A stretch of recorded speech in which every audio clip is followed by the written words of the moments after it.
اللہ کہتا ہے کہ میں تمہارے ایمان کو بار بار آزماؤں گا. اللہ قرآن شریف میں ہمیں کہتا ہے. وہ کیوں کہتا ہے؟ وہ آپ کے ایمان کو آزماتا ہے مضبوط کرنے کے لیے. جب آپ ایک مشکل وقت سے نکلتے ہیں آپ اور مضبوط ہو جاتے ہیں. اللہ نے ایک انسان کو اشرف المخلوقات بنایا ہے. اس کے اندر اس نے ایک کنڈیشن لگا دی ہے کہ اگر آپ نے بڑا انسان بننا ہے تو مشکل وقت کا سامنا کرو, ریزسٹنس کے ساتھ جاؤ.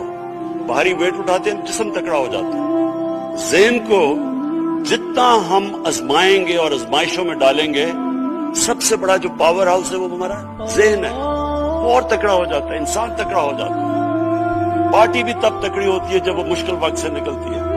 آپ نے کسی کو تباہ کرنا ہے تو اس کو آرام کی زندگی دے دو, وہ تباہ ہو جاتا ہے, ڈکے کر جاتا ہے انسان.